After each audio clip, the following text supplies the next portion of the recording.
That's super rude to do, man. I am completely outraged. We might be live. I don't know. Hello, everybody. My name is Skeeter Green, and this is the small publishing seminar that I have hosted a number of times with my platonic life mate, Zach Glazer. Say hello, Zach.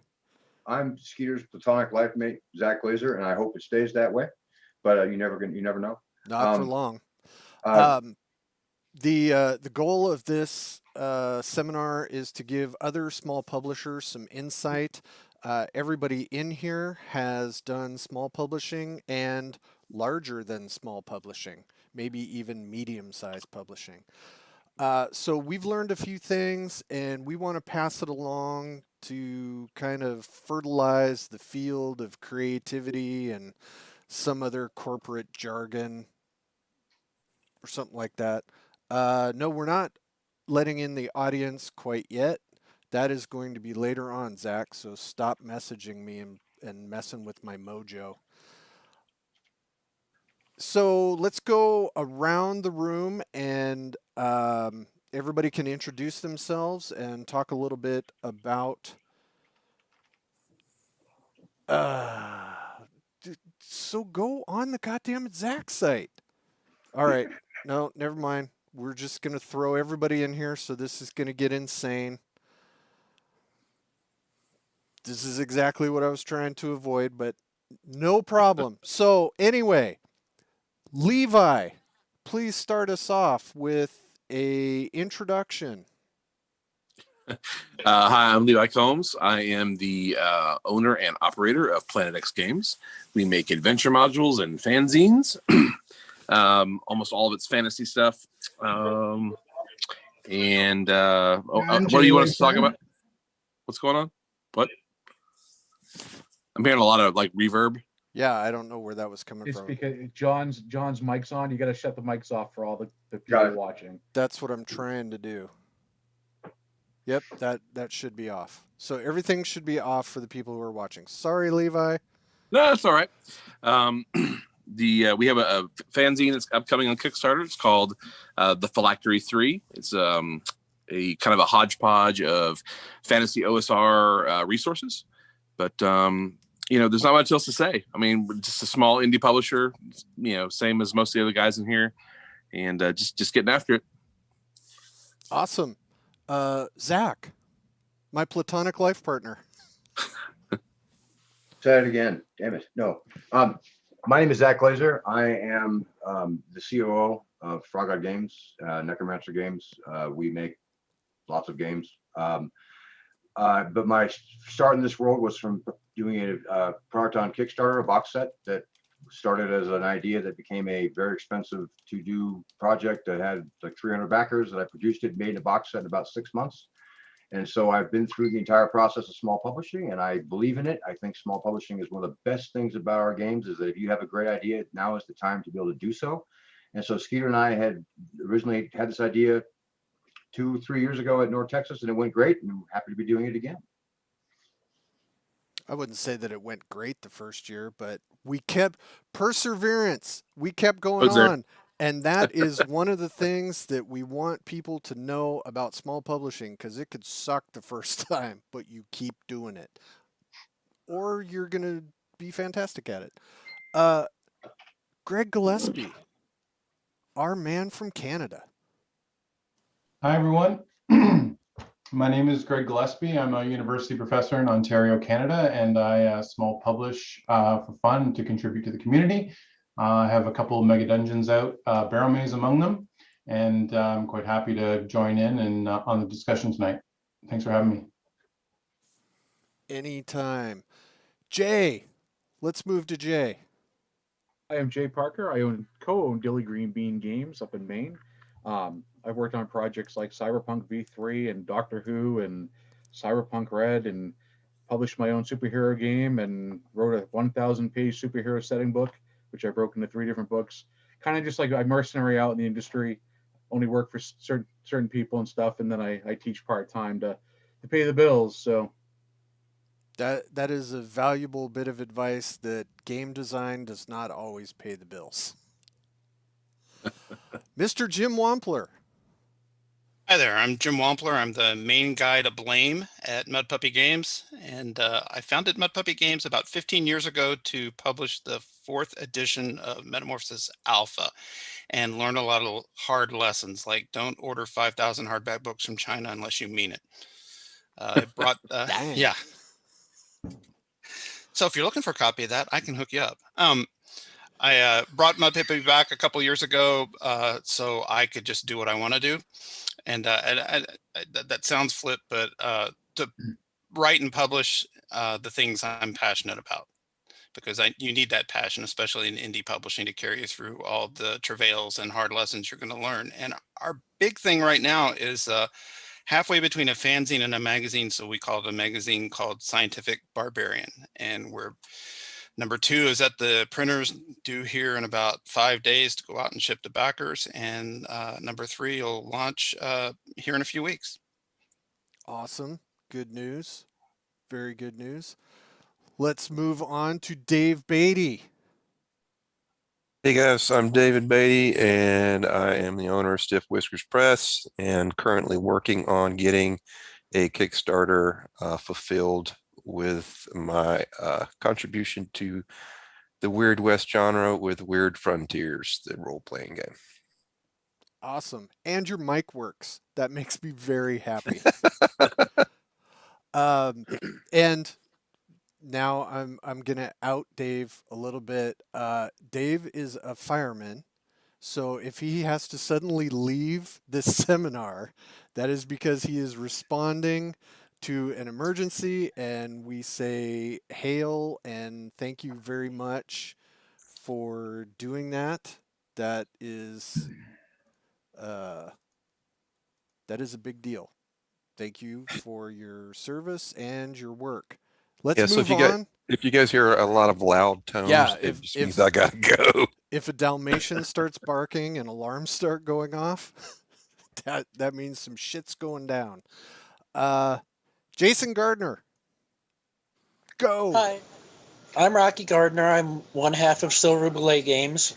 Ian over there is my hetero life mate, similar to Skeeter and Zach. We got a couple of projects in the works right now. The cockatrice behind me are from one of them, Frost Jarl's Dirge of the Frost Jarl. Yeah, that's the name of it.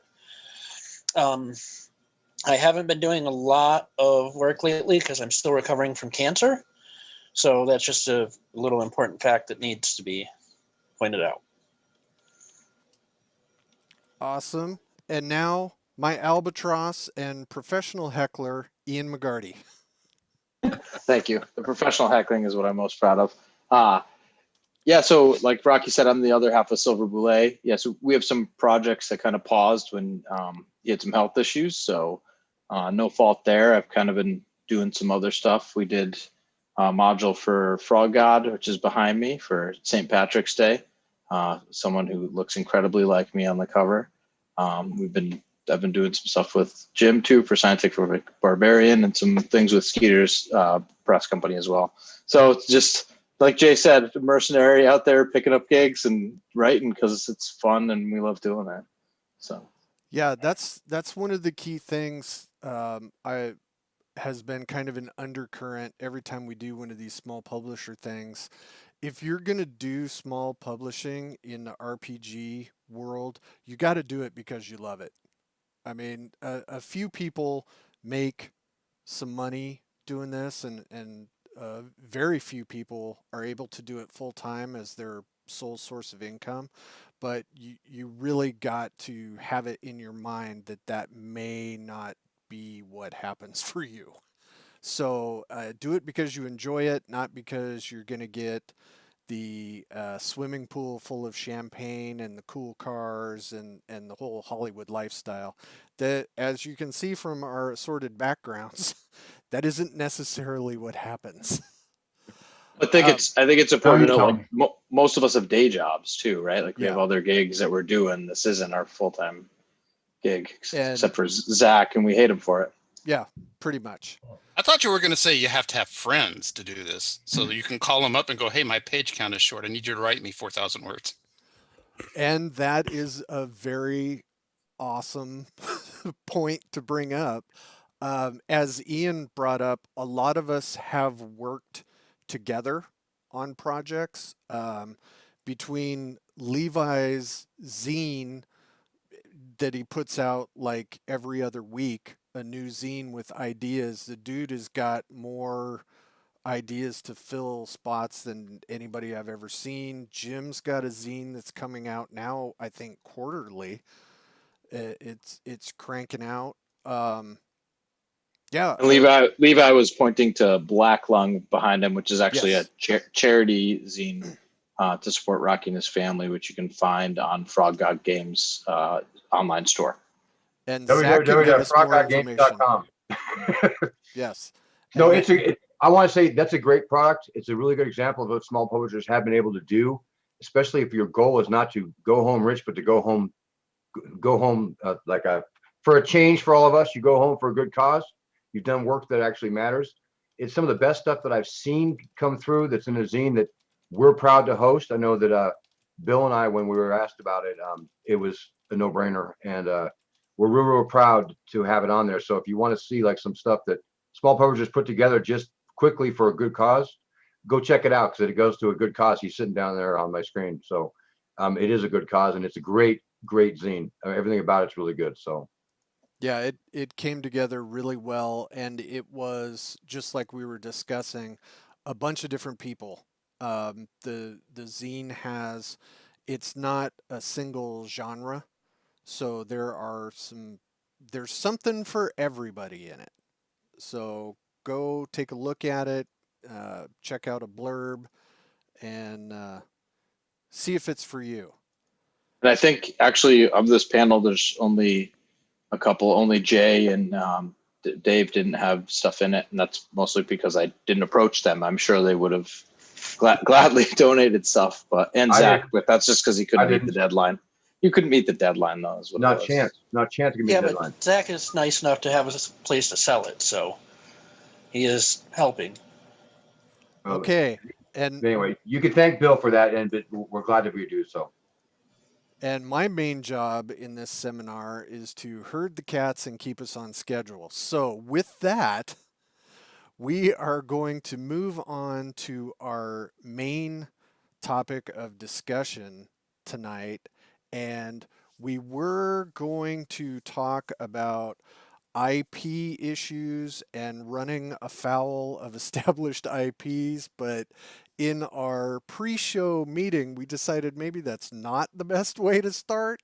So what we're going to do is, because a lot of fantasy role players, depending on your age, of course, come from the same stock and have read a lot of the same books, seen a lot of the same movies. Um, as game designers and authors and writers and manipulators of ideas, how do you keep your inspirations fresh? So the question is, how do we not constantly just rip off each other? What is the inspiration process? And I'm going to drop this on Greg Gillespie, because Greg also teaches a class on doing this very thing. So I think he would be a fantastic person to start us off. Well, I'll talk out both sides of my mouth and see where that gets me. So on one hand, a great way to not be influenced by other people's ideas is don't read their stuff. I do not spend personally a lot of time to reading other people's stuff for this exact reason. I don't want to know. I really don't, because I don't want to go down that road. Now, the other side of the argument is that since the beginning of the hobby, the origins of the hobby are in poaching. So, and Gygax is first in line. So you can go back to taking from folk tales and comic books and movies and Tolkien and so on and so forth. So like right from the word go, Dungeons and Dragons has been parasitic on popular culture. And I'm not specifically wagging my finger at Dungeons and Dragons. Disney's poached everything from Grimm's fairy tales.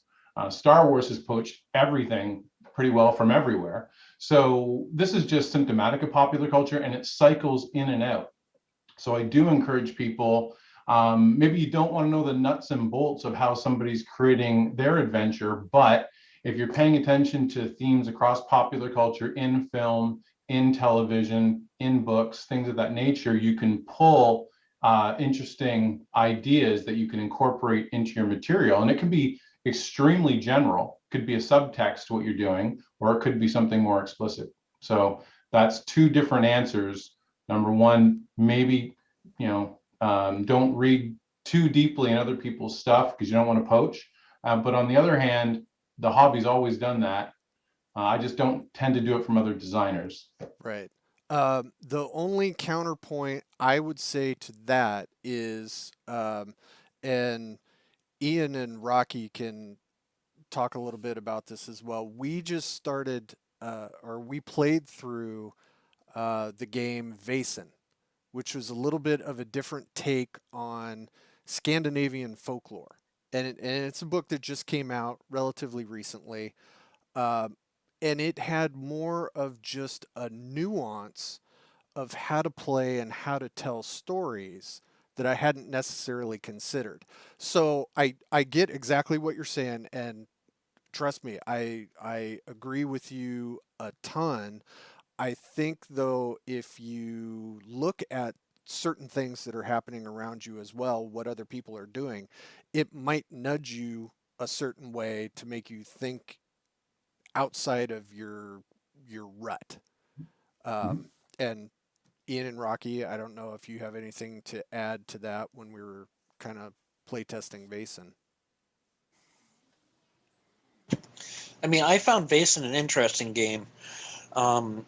It wasn't fidgety like D&D, where do I have my torch? I roll a die to see if I've got the equipment I need for the situation, right? And I think that was an interesting take that could be used in different games going forward, including something very close to D&D or Swords and Wizardry. Yeah, it was much more collaborative, co- Collaborative. collaboratively telling a story.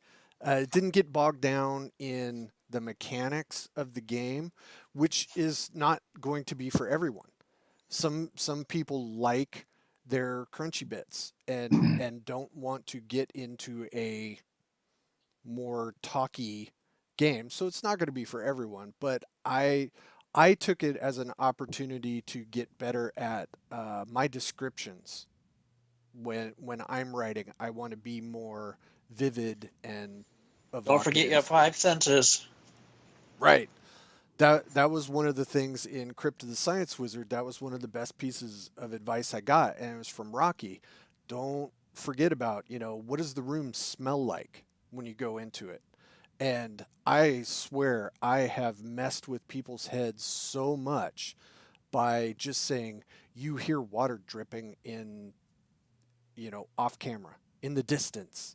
There's a dripping water, or there's a scent, there's a woody aroma, and people are like, "Oh shit, we're poisoned," no, it's nothing. It's just you smell petrichor, and I like to throw that one out for Ian because I didn't know what that word meant. So anyway, Levi, what do you have to add? I think Greg really hit the nail on the head. I do think that there is a real fine line between homage and just outright poaching something from an established source. There are a lot of directors who are pretty good at just doing a straight up homage, and some that really ride that fine line. Tarantino, being the most obvious of those. He really rides that fine line between just outright theft as far as the way a scene is shot and set up, or even the way everything looks, and just being pure homage. But I think he falls more on the homage side. because he's so genuine about his passion and love for cinema. And I think it can be the same way for RPGs. If you have a genuine love and adoration of source material, I think that you can do a good homage without being without just straight up stealing. And a good way to do that actually is, in my opinion, is through the use of Easter eggs. You can use Easter eggs in your adventure that are slight, just small shout outs to the source material that an eagle-eyed player or a player who is familiar with that source material that they'll pick up on. I think that's been done in RPGs, going back almost all the way to the beginning. So what's a classic Easter egg that you look at that is just chef's kiss? I use them a lot. I've got like in the Currents of Howling Craters, this adventure that I did where I kind of mixed my love of the film The Hills Have Eyes with like old sci-fi atomic science fiction films from the 50s and 60s. That crash ship. And I took that. That's obvious. It's an homage to the great Titan of adventures, the expedition to the Barrier Peaks, obviously. But I had all kinds of stuff in there. There was I remember there was a there was a piece of like twisted wreckage in a cargo hold that was all eaten up and pitted with acid. But you could make out these letters on it. There was like an N and an O and an S and an M and an O. It's the Nostromo from Alien, but not every player is going to pick up on that, but there'd be Allegedly, one or two players. The Nostromo, allegedly. Well, yeah. But then, like I remember there was a shanty. The Crater Mutants had built a shanty in their little town, and one of the walls of one of the shanties was built out of the old side of an old ship. And it said the Von Daniken, that's Eric Von Daniken from the Chariots Have God, the Chariot of the Gods book that was out in the late 60s, early 70s, during the whole UFO craze. Yeah. That was just me. That was just my way of just basically shouting back at the fans who were looking for those deep cuts. Awesome. Jay, you touch on so many different works. What is your insight on this topic? So I usually, anytime I do any type of design work, I just immerse myself in the genre. So if I'm doing fantasy, it's like playlists, like 18-hour playlists of that. If I was working, like I did the skill list for like Top Secret New World Order, I spent 12 hours straight writing, listening to James Bond soundtracks over and over and over the whole time. Whereas things like Subterraneans that I'm doing for Flint Dilly, that parallels an actual IP that I worked on. So you have to be very careful not to tread into that IP, even though that they're created by the same person. But so do you feel like with the work that you do, are you more in the Greg mindset of I don't want to see what anyone else is doing, or more of the Levi, I'm going to look at it and just kind of Easter egg it? So, or is it a balance for you? I won't talk. I honestly, I read graphic novels and stuff like within the genre I'm working on. Cause like G-Core, the superhero game I wrote. So like all the stuff I put out for it, like all 100 or 200 something odd products for it, those were all, I'd read trade paperbacks to get a feel for the atmosphere of it. But my writing style is different. So that's how I actually got a job offer at DigiPen, was because my character development skills for writing backdrops or characters were always outside the box. And so they saw something I'd written, they're like, you want to come teach for us? Because, and that's why like I can, Artel can throw like cyberpunk stuff at me and everything gets written outside the box. Or, the Thunder role-playing game that still hasn't come out yet that I worked on, it was outside the box. So you can throw anything at me and I can completely make it work. So like Flint, for example, he'll like, I have this great idea, and I'm like, it's already in the game. Oh, and he'll throw another idea at me. It's like, no, it's already in there. Check that page. And he'll just keep dumping ideas on me. But because I've gone through already and I've lived out the material that I'm working on. So I just live in the world while I'm working on it and not think about anything else. So with fantasy, it's different because, most of you in here, you all do fantasy stuff, except for Jim, who's doing, the apocalyptic stuff, and Levi, I don't know well, but it's like y'all do fantasy. So I work in superhero stuff half the time when I'm not doing science fiction. I don't pay attention to anybody's stuff. I really don't. I don't pick up half. I'll support books from my friends, but it's like I rarely get to read them. They look pretty on a shelf. Yeah. I mean, what was it? Metamorphosis Alpha, that giant coffee table that's supposed to be a book. I mean, it looks beautiful, but I only look at the art. If I'm going to look for inspiration, I never read the text. I always look at the pictures and I go from there. If I have to open a book up. So it's really just, you don't want to copy, you don't want to plagiarize stuff. Right. And I teach it at the college level is you don't plagiarize, you check your shit, look it up online. Check your sources. Yep. Yeah. Jim, let's move on to Jim Wampler since we were they'll still talking about. plagiarize, by the way. What was that, Greg? I was just saying, they'll still plagiarize, though. Oh, yeah. Hell, I'm in night school and I do it accidentally sometimes. Well, yeah. So before, I'm kind of in Greg's position, so I'm going to reinforce some of what he said. But I'm going to say one thing before I say just the opposite. I mean, there are circumstances where, like when I was writing Mutant Crawl Classics, I wasn't the only person who had an idea. Let's do a post-apocalyptic version of DCC, and I had to keep myself clean and not look at any of the other groups that were working on stuff. Just for ethical reasons as well as just common sense ones. But on the other hand,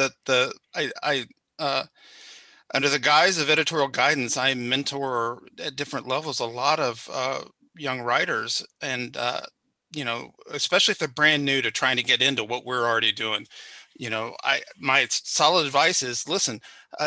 The skills to put the subject in front of the verb and write what you want to write, those will come. You just have to do the work until you get there. But the idea creation, you have something that no one else on earth has, and that's your unique silo of books you've read and movies you've seen, TV shows you've watched, comic books you've seen, and no one has your silo of that, because the creative process for everyone, artists, writers, musicians, is just taking that wealth of stuff you've exposed yourself to, finding the parts you love and yanking it apart and jigsawing them back together again in new and interesting ways.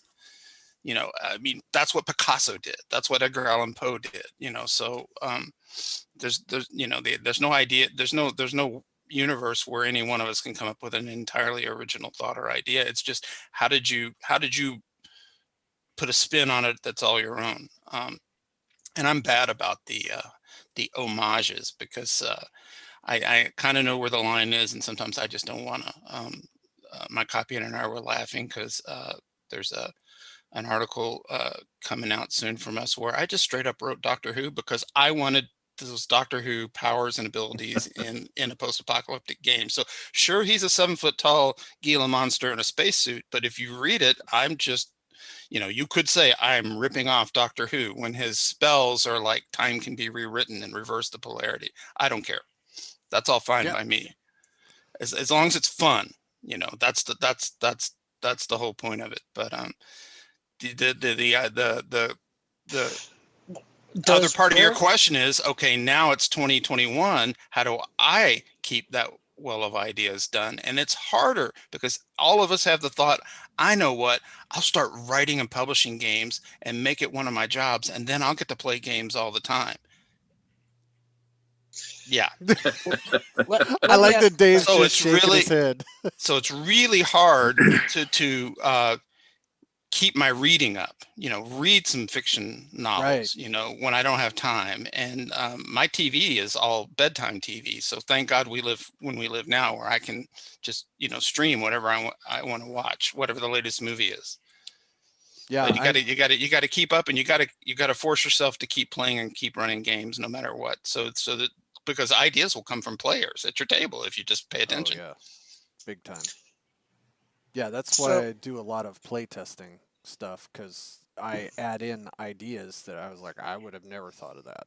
I mean, what's the oldest GM trick in the world when you've got part of the dungeon that's not mapped and your players just went there, made a beeline for it, and are knocking on the door? Is just stop them at that door. Make it hard to get through that door and listen to them speculate about what's on the other side, and then you pick the best idea, and that's what's in the room. You can kind of write that way. Yeah. No, absolutely. Uh, Dave, let's get some knowledge from Dave before there's a fire and he has to bail. I would just say when writing Weird Frontiers, um, Because I hadn't. that's a pretty odd genre to mix up. So where did you get Yeah, your inspiration? we um we had played DCC for probably a year or so, and I never really expected Weird Frontiers to be where it is right now. And we had kind of gotten a little tired of the genre, so we wanted to try something new. And I'd always thought maybe a Weird West would be fun. I'd never really had a real big interest in the genre.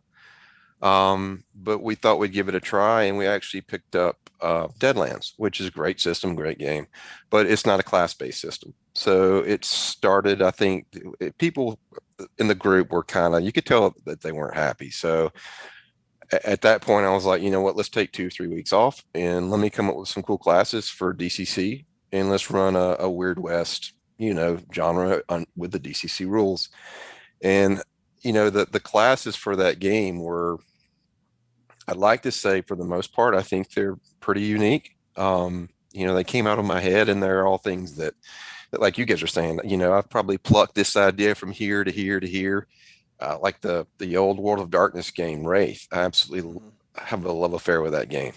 So there's a spirit world aspect in Weird Frontiers, and I think it would be stupid to say that there aren't influences, that I've picked up in 50. I don't know.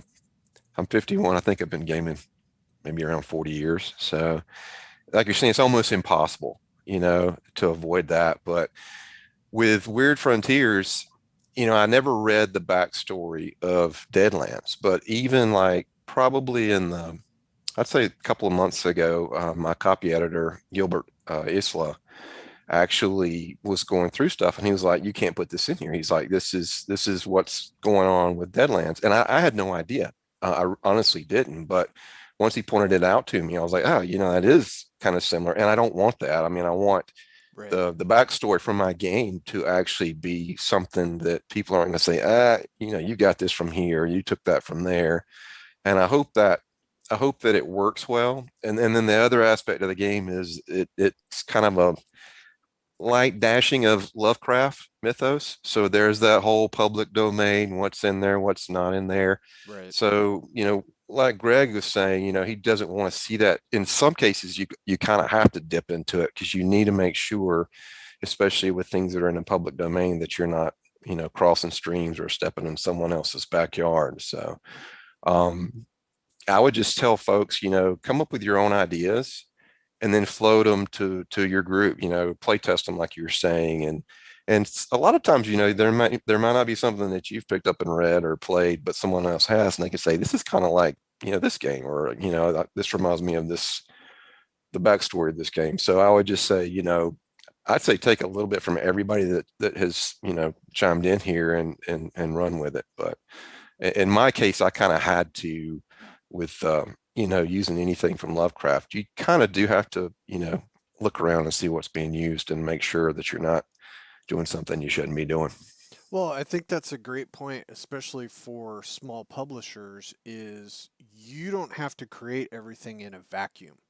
Get get a circle of friends who, read stuff that you don't read, and let them take a look, and if they immediately say, "Oh, you just wrote blah blah blah's, first adventure," then well, shoot, what can I change, or what can I reimagine? What can I add to it that changes it enough that it's still your idea, but you don't have to start, from square one and completely rewrite it. Because, I mean, honestly, a lot of us are writing stuff where some person has a sharp object and attacks some other person to take their stuff. And that, I mean, that's boiling it way down, but, you know, let's put some spice on that idea and make it a little bit different, you know. Um, and that's why I think, depending on your interpretation of this source material, that, I mean, everybody has probably read Tolkien at some point in some capacity. What you got from that book is probably very different than what somebody else got from it. So I think the way you use things is just as important as the source material you choose from. Um, Rocky, what are your thoughts? Um, I think plagiarize everything. Oh boy, that is I that. not really like There are that, professors in this Zoom that are like having a stroke right now. but to a degree, it's true, right? Like every idea has already been had, so you just have to find a new way to show an idea that's been written about before. And when Jim was talking, I had a question about. He said that he had Doctor Who as a 7-foot tall Gila monster. It uses spells instead of the sonic screwdriver, whatever Doctor Who has. How different is that really? Is that close enough to that line? Is it far enough away from that line? Well, Right. it's on the side where I'm not expecting a C and D. No, it's just Right. showing love for the character. But my point is that you can get pretty close to anything that you've seen before, but you want to stay far enough away where it becomes your own thing. It's got to be more than having a woman instead of a man, right? It's got to be, maybe it's technology instead of magic. Maybe it's magic instead of technology. Maybe it's a tree monster instead of a stone monster. But you're going to do something that you've read before. You just got to make it your own. Yeah.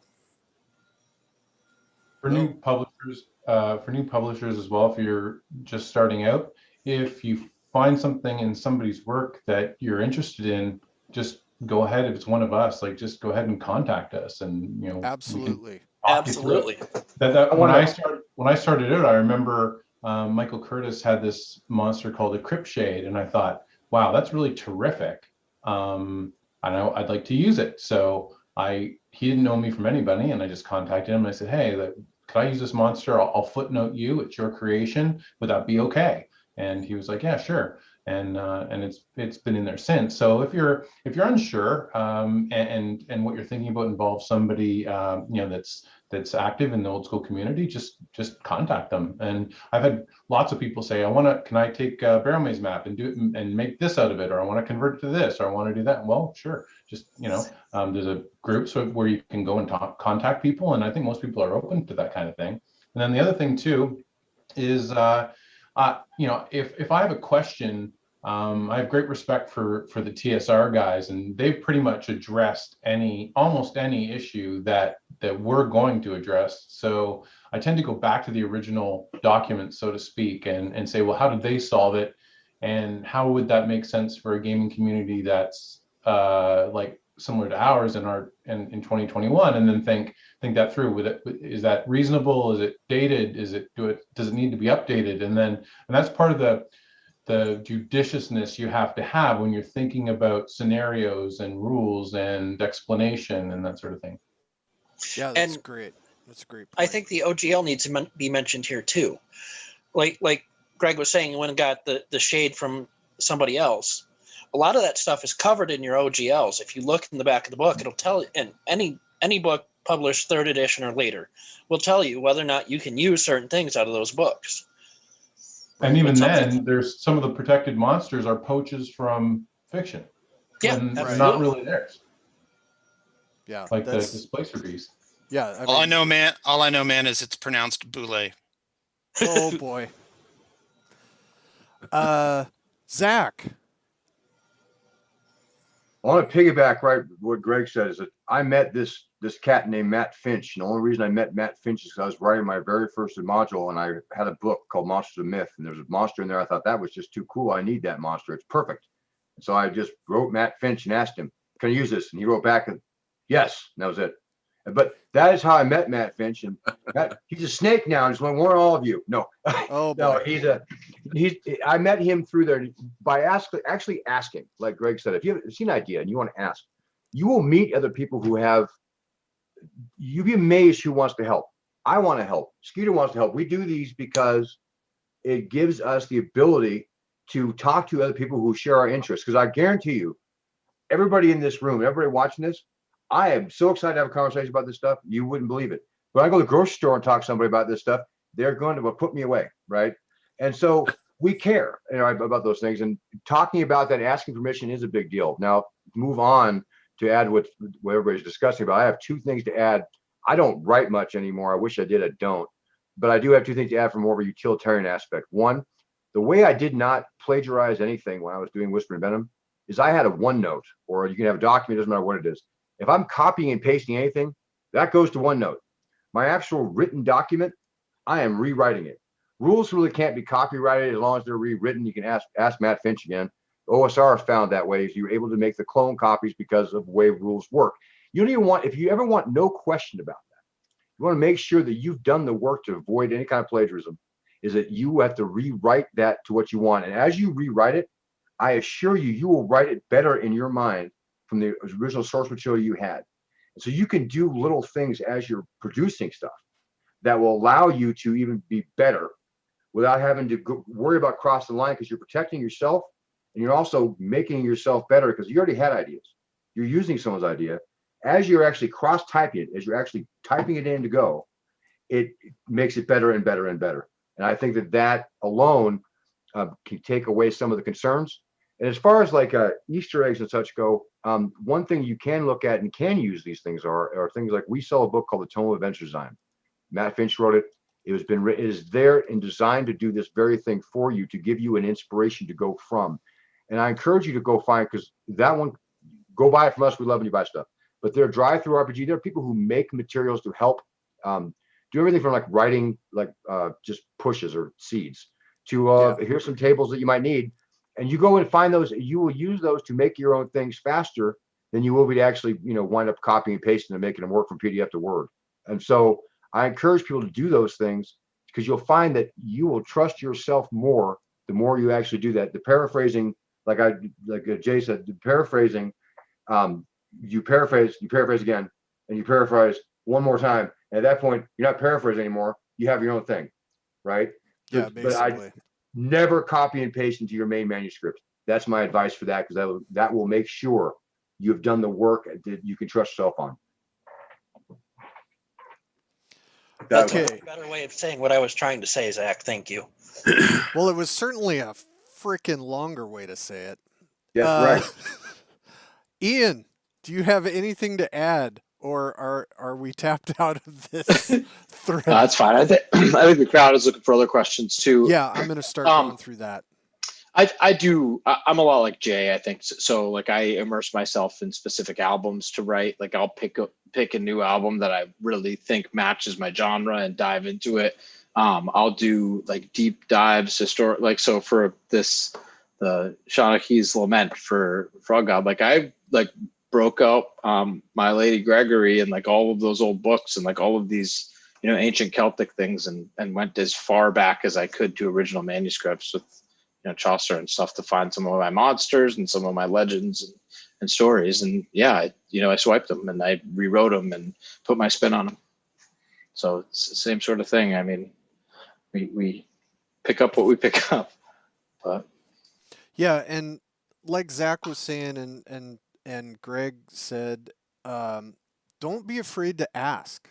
That was one of the first things, and I still am horrible about it at conventions, is I have a really hard time getting over the fact that, I see some of these TSR people that I saw their names when I was a kid on a book, and I have this level of hero worship, and like I get all anxious and won't just go up and talk to them. And believe me, we're all people. And some of these people are people. So I know it's very flippant to just say, just come up and approach somebody at a convention, but honestly, for the most part, with a few notable exceptions, everybody has been very warm and open to talking. If somebody who is, RPG famous goes to a convention, they expect to talk to people, and enjoy it. Don't be super weird about it, but you can approach people. You can go to any of the companies who have a website, or if anybody puts out their email or on Facebook, drop them a message and just talk to them. I've gotten amazing response from people I didn't expect to ever answer my emails, and they were just like, "Hey, yeah." I've gotten art from people. I was like, "Are you kidding?" And it just came from me dropping an email message. And if you have any legal questions, Matt Finch's direct line is 555 legal. So you can call that 24 hours a day. It's You can 9.95 a honestly minute. say this. Yeah, I'll give you his number privately after this. No, he has videos on YouTube under Uncle Matt's D&D. I can't whether the title he uses on there. You can find Matt Finch. Look up Matt Finch OGL on YouTube. He has like 4 videos that are very, very in depth to explain to you how to use the OGL and how best to get done. That's the best thing you can watch about those, in my opinion. And there you can watch them 5 or 10 times. And if you have questions, you can talk to me if you don't want to contact him, because I know how to find him. Okay, we actually, I'm going to bob and weave a little bit because we have some very solid questions in the chat that I think some of you would be great at answering. My Zach, favorite one. So you just shut up. No, go ahead, Jim. my favorite question so far is, okay, I want to do this and I've never done it before. How do I start? Do I start with a blog? Do I start with a zine? That's a great question. Yeah. What is everybody? I have a solid response to this that I thought was right, so I'm gonna go last. Greg, do you have? What do you, for somebody who wants to start? What is your advice? Starting from absolute square one, what what is going to be a decent way to get involved? Bachelor's, master's, PhD. I'm a very visual person. So for me, when I have an idea for a project, I can close my eyes and I can see it. And I might have maybe, A, B, and C figured out. I don't necessarily have a few of the other letters, but then I have a few after that. So what I do is I start I just start with the vision that I have. I start with an outline. You should always draft from an outline, and then you just start building it. And you don't necessarily know all the pieces, but if you work on A, B, and C, sometimes in the process of writing A, B, and C, the next few will suggest themselves. Mm-hmm. And sometimes they won't, but you might have a few, you might have M and N and O sorted out. Well, go ahead, write M, N, and O. You can always come back to the other stuff. And it's just a process of working from a great outline and working in drafts. But the thing I always come back to is you have to have a really clear vision for what you want. And that vision will keep driving you. And I'm not trying to give like a vague answer, but I genuinely, like when I close my eyes and I was thinking of barrow maze, I can see the field of barrow mounds and the fog weaving between them, and it's Right. creepy and cool, and I can feel what the ground is like, and I try to bring that to each project. So if you have an idea, start drafting an outline for that idea. How might it look on? How can you translate? Because it's operationalizing an idea onto paper. That, like, people, there's tons of people out there with creative ideas, but not everyone can operationalize it. So you have to be able to do that, and never get intimidated, because it's like a whale, and you can only eat a whale one bite at a time, and you have to push the the ball each day a little bit down the road, and before you know it, it's a snowball, and it will gain momentum, and it will come faster, and it will come quicker. But it's part of the creative process is self-doubt, and that's totally okay. Don't let that get you down. Press on, regardless of circumstances. That'd be my best advice. Yeah, Jesus. Self-doubt, I have that all the time. So, yeah, don't be don't be worried about doubting if your stuff is good enough. Get other people to read it, and people who are not involved in RPGs. Like I have my wife read everything I do. She is very into detective stories, so the whole investigation part is very prevalent for her. But find somebody that you trust their judgment who's not going to joke around and be a jerk about it, but will give you honest feedback. Because self doubt can cripple you. Jim and I have talked a number of times about art projects.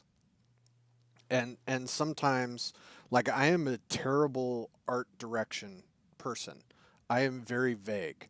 I will give somebody a general idea and say, "Hey, um, you do what you think," and they're like, "But this is your book," and I'm like, "But I don't want to infringe on your creative process."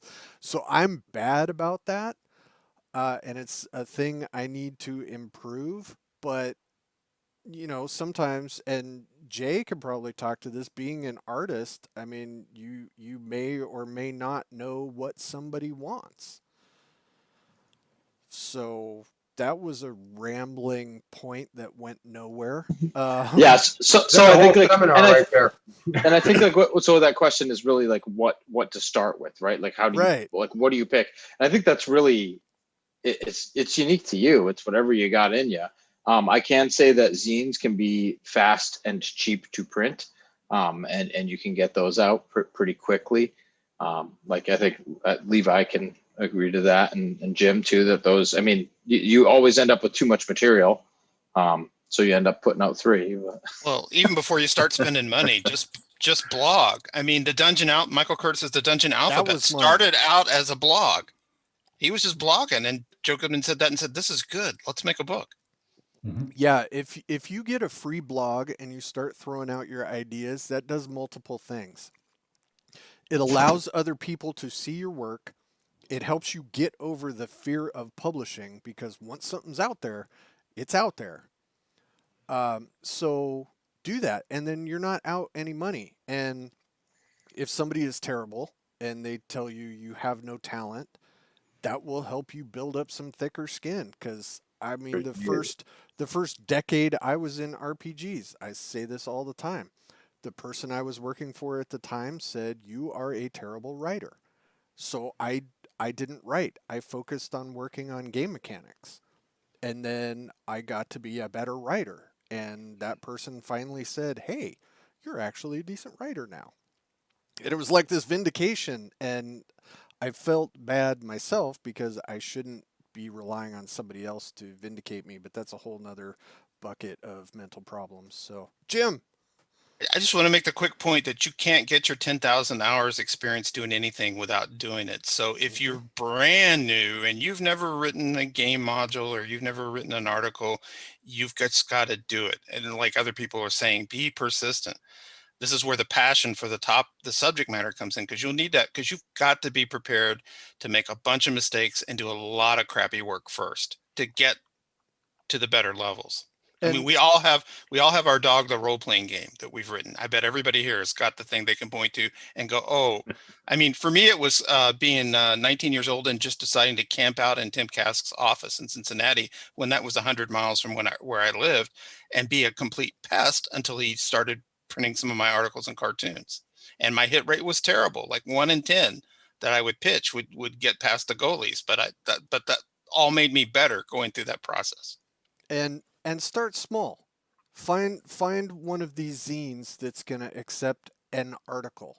Start that way. I mean, don't decide your first swing at the fence is going to be producing something like Barrow Maze. Eric That Tenkar's Torchlight is looking for submissions all the time. So there's one for you to go look at right now if you're serious about trying to submit an article. I know that he's always looking for it.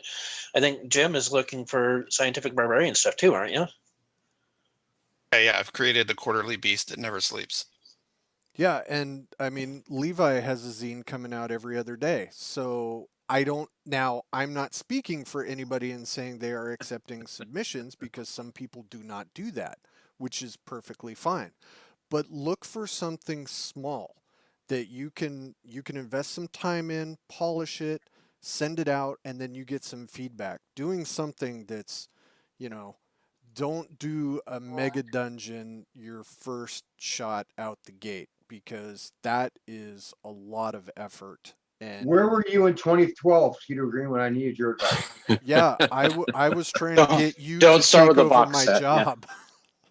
But That's all. just speaking to Ski's point from earlier about art briefs and things like that, like if you're really new to the notion of publishing, you don't like it's not really something you think of. Like how do you write an art brief to an artist? Like you're not thinking necessarily in those terms. You're thinking, well, here's an adventure and here's the scenario and these are the different encounters and stuff like that. But you're not actually thinking, okay, well, now I need some art for this. And how do I write an art brief? And where do I go for artists? And that's a whole different skill set. And so, and then building rapport with artists over time, like, if you work with people enough, they're on the same page and you can provide a short description and they get it and they know your style and what you're looking for and they can build that into their own style. So sometimes, like, I just find with a lot of stuff I do, it's like a logistics operation. I'm contacting artists, I'm recruiting artists, I'm trying to find somebody awesome like Rocky to help me with layout, or I'm harassing Zach for suggestions. So there's a lot that goes into it, and starting small will get your feet wet, and then you can come to these other skills a little bit later. And as you're writing, start cultivating, like Greg is saying, start cultivating relationships with people that know how to do things you don't know how to do. Mhm. Like Ian gives me crap all the time about doing layout and Photoshop stuff because I'm not good at it. And so I have other people do it. Um, because it would take me a while to figure it out to do it to the level I want it done. Whereas, like Greg is saying about Rocky, Rocky can just do it. I have no problem getting somebody who knows how to do a job well because I want to put out a good product. I am happy to have them doing it. Which actually brings us to a question that's in the chat, and somebody's got to start cutting off the host because he's rambling like a lunatic. Um, Real quick, Skeeter. Actually, to bring a point, you were talking about the zines, and you were talking about how sometimes that's a good first project. Um, it is, because your first project for a Kickstarter can be really, really daunting. You can you got your idea laid out in front of you, and oh my gosh, how am I? Greg went over that, but it's you got to push that snowball, downhill a little bit, every time. But when you think about a zine, you could just do a 24-page zine. It's half size, okay, so it's not a full page. So right there, you're cutting down on your content. And then you've got a cover, a back cover, inside back cover. That knocks off 4 pages. Then you start adding art, and by the time, if you're not really writing in 24 pages anymore, you're writing 20, and then you add in art, and well, now you're writing 16. And when you think yeah, about it, that 16 pages is actually 8 full pages. So when you break it down in your brain like that, all I have to do is write 8 pages of interesting content, or 10 pages and cut it down, add the art, add the formatting, and you got your zine. You know what I mean?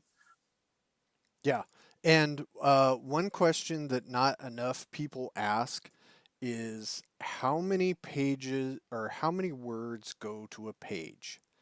And this is very dependent on your layout. Are you art heavy? Do you have maps? Do you have tables? All kinds of stuff can change this. But I think I think Zach and I figured at one point Frog God was averaging about 800 words to a page. roughly. I mean, depending on art and tables and all that shit can change. Which honestly is meaningless to depending on your format. That means a lot to us, and it means like Skeeter and I look at the format is. But to be honest with you, in a zine format, on a blog format, Yeah. in a card format, that's the kind of thing I would worry about long after I opened up Microsoft Word and started typing what I was thinking. But those considerations show up, and as you're typing and you think, okay, I do have questions. How's this going to wind up being formatted? Because that's something I would need to see early on. My advice to you on that is ask. Yeah. I'm on Facebook, and I'd like to talk to anybody who has these kind of questions. You want to message me on Facebook. That's the best way to get a hold of me is Facebook Messenger. If you friend me, message me. I want to help because you know what? I get to do what I always wanted to do, and I feel the luckiest person alive. And because people help me, and I want to help people, and probably the reason Skeeter and I do this is to do so. Those kinds of questions, we can answer those, but you got to start first. And once you start, right, those kinds of things will come to you, I promise. So now we're going to get to the question. This is from David Miller. The creative process is interesting, but I'm curious about how all of you got started publishing. RPG drive-through, print and mail? What? So for somebody starting out, what is going to be the easier path? And we've kind of touched on it. I think the zines, if you're going print, is probably better than doing a full-size module and not some giant, setting or some box set like do not do a box set. Yeah, Under no no, circumstances do a box set. But at this point, I personally think that PDFs have come along enough and they are generally useful enough that you can get some sales through that. So I'm going to go to Ian first on this one because he looks like he's ready to say something. About what to start. So I think, I think most of us distribute using drive-through. They take a chunk, right? So you're not going to be making as much money, and it's significant until you become a huge producer for them. So that's something to consider. But it's pretty easy to get your stuff out there with formats like drive-through RPG. And I think Levi's advice is solid with the zine, putting out something quick and easy. And you're low cost because there's, do black and white. And you're looking at, less than $2, even way less than that if it's 24 pages, but pretty inexpensive. You can do something like that. And if you are considering this, you just hit up your local printers, walk up to them, talk to them, ask them, if they can do what you need, and they'll talk to you. Yeah, I mean, if you can support a local business, that's awesome. That helps everybody out because you will get much better customer service generally. Well, it's a local printer. You can have them print. Like you want to see one before you spend. And for you, that first $500 print or something is going to seem like a huge amount of money. As someone who got a digital copy of their print and then went and picked up 300 copies of a book that was not what you asked for, definitely get a hard wet print so you can verify it, because I got some cool looking books that were absolutely not what I ordered. So yeah, that happens. Tying into this, so we're still in the same topic, Jonathan Reinhardt asked, does anyone only do digital publishing instead of print, or is anyone planning to migrate that way, and why or why not? I like paper. Well, I think we all do paper. The two do tie together though, because anybody 30 wants digital. Yeah. So you've got to dual publish in print and digital. And today, really, why wouldn't you do digital as well? You're pretty much when you're laying it out, you're using a program that's going to lay it out digitally first. So when you're done laying it out, you've got your digital copy ready to go before you've even sent it to the printer. And that same digital copy could be printed through a print on demand company through drive-through.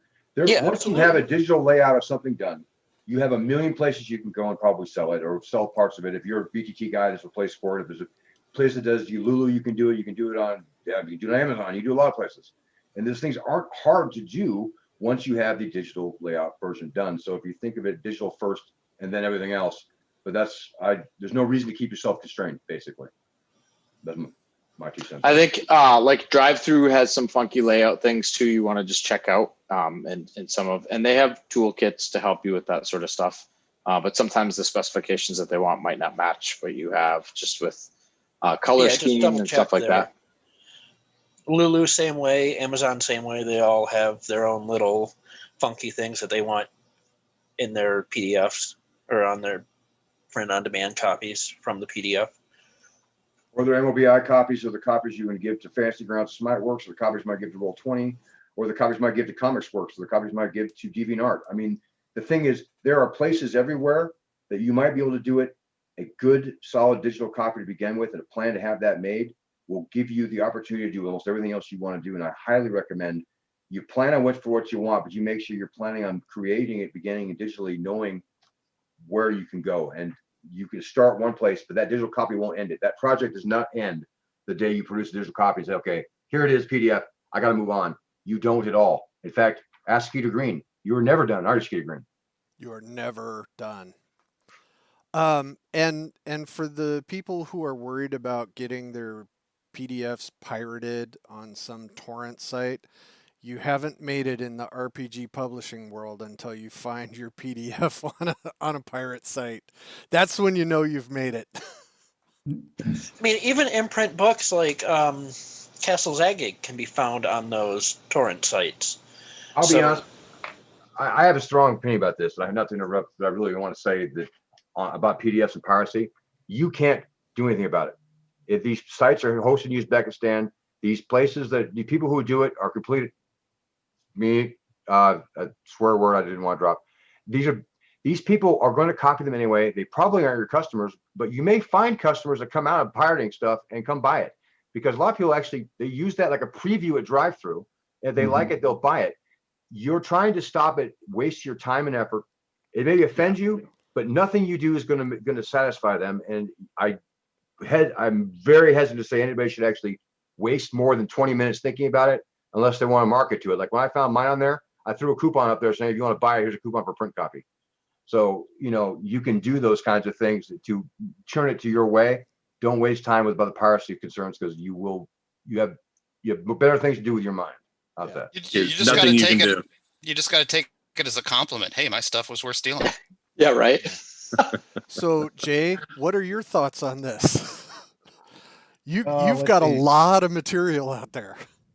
The irony is my material dodged the bullet, but all the fusion people that when I first came to the industry, all their stuff ended up on I want to say Lulu. Someone was selling all their stuff. Oh yeah, that's a and we're just like sitting around like, wow, that's cool. Someone tried to sell my G.I. Joe Fusion game. I'm like, you can't even, dude, it's licensed.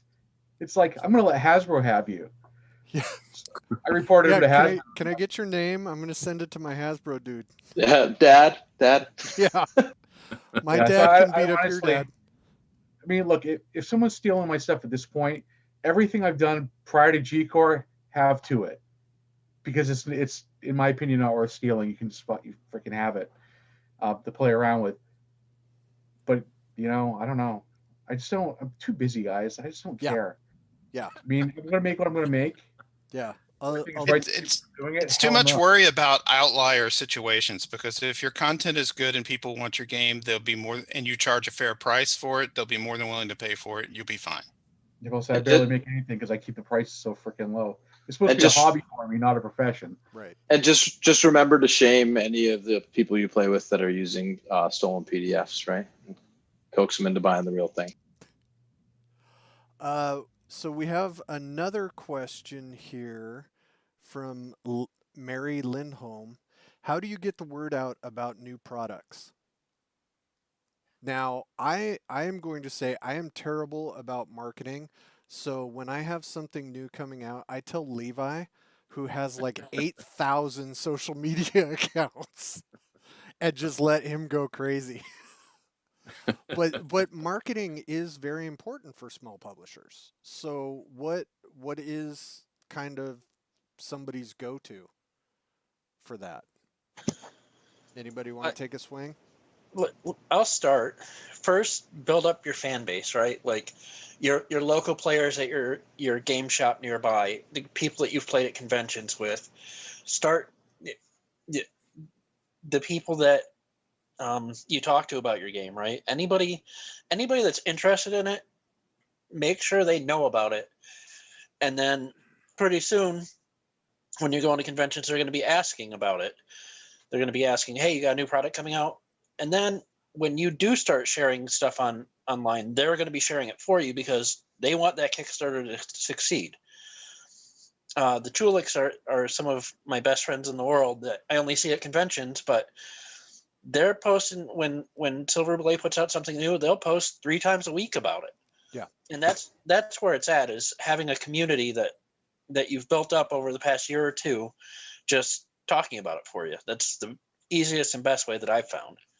And we do so like our last Kickstarter, we did a lot of podcasting too. We talked to, because those guys are looking for people on their podcasts too, right? Like they want material just as much as we're producing material. So people are willing to talk to you. There's all sorts of people out there.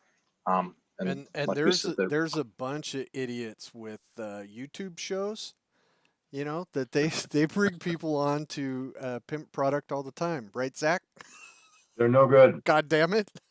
They're no good. God damn it. Yeah.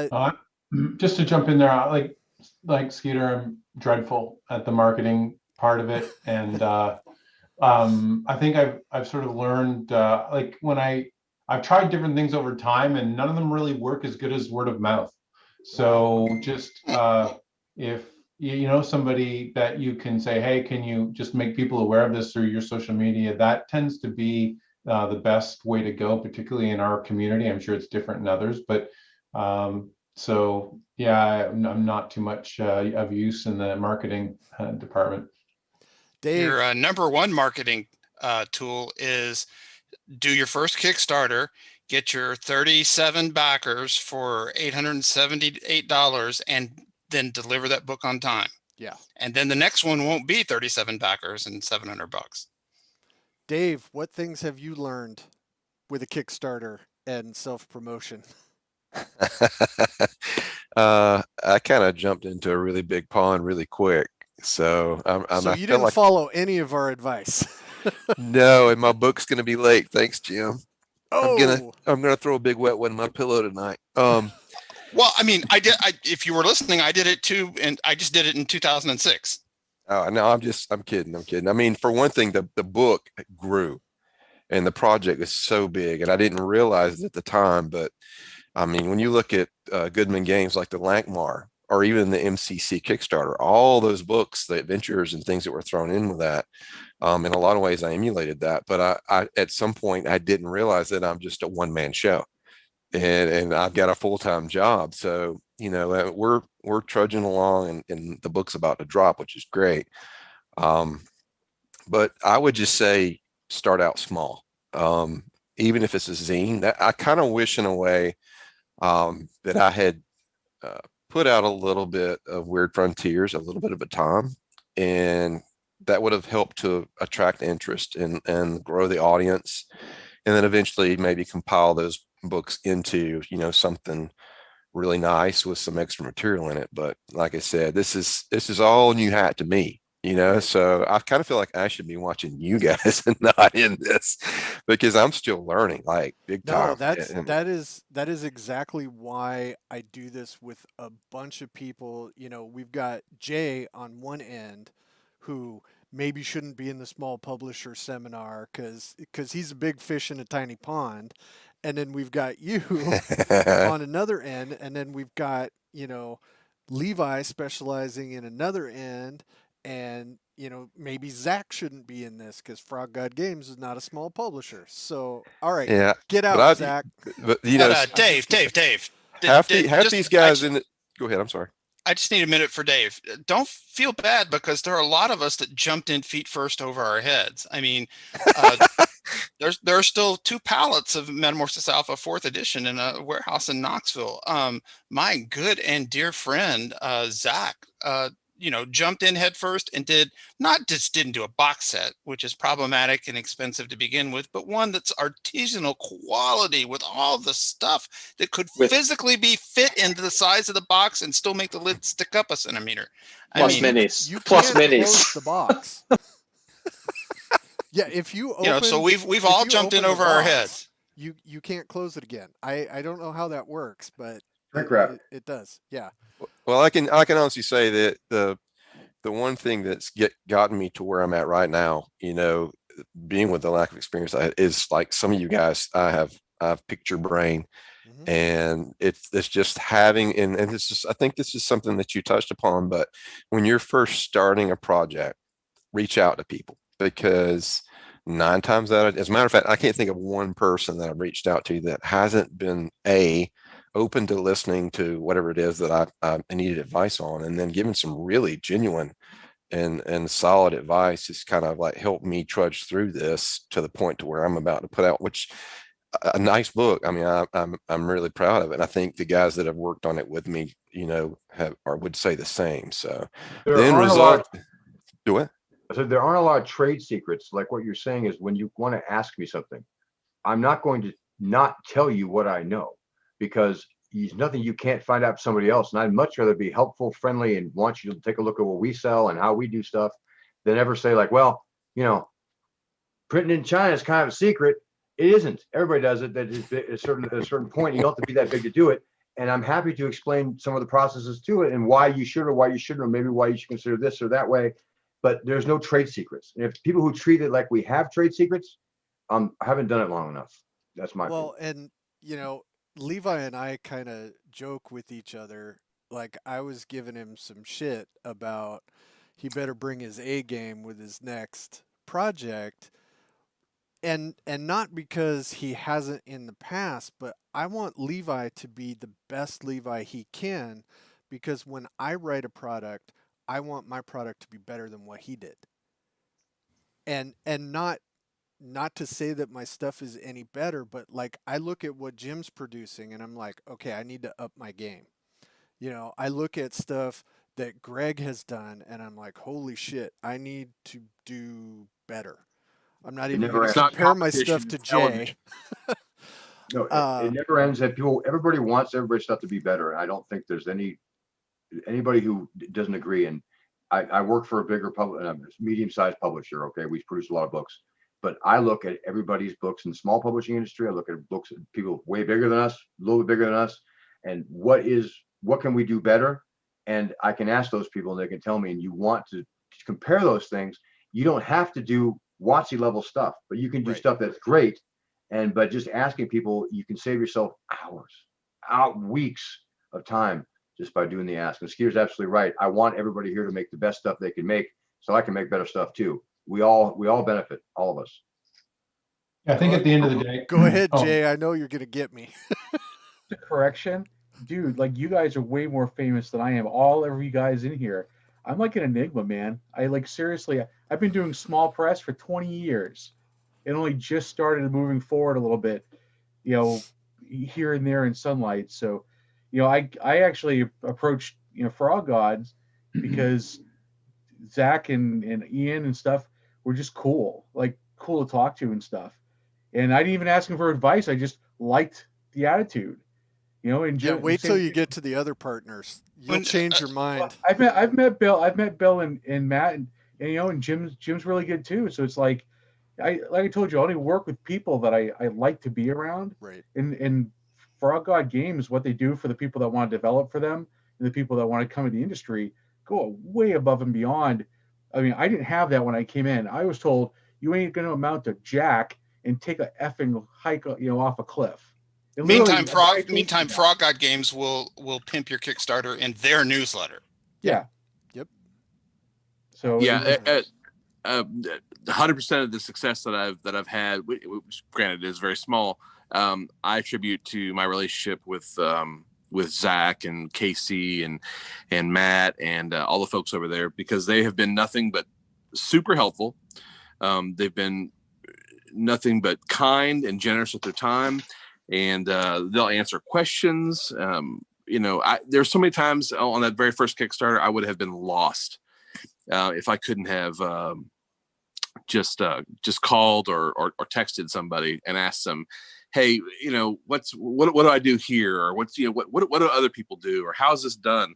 And it was always just an immediate fire response. I can't say enough good things. One of the things that needs to be very clear to everyone trying to start in small publishing is don't be afraid to fail.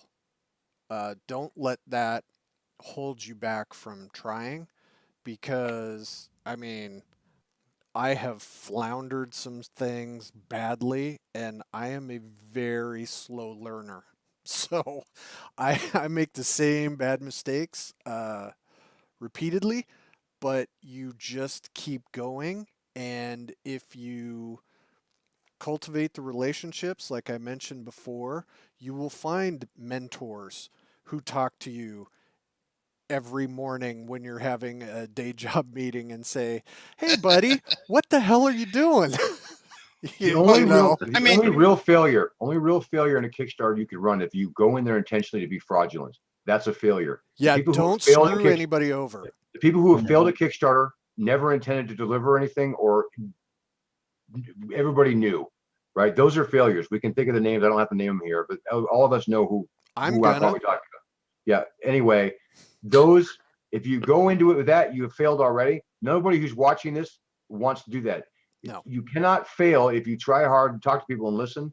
So even if you don't succeed, what you consider to be a success, you deliver a product to people from a Kickstarter, you are already a winner, because it takes a lot of effort to go from I have an idea to I'm going to make something.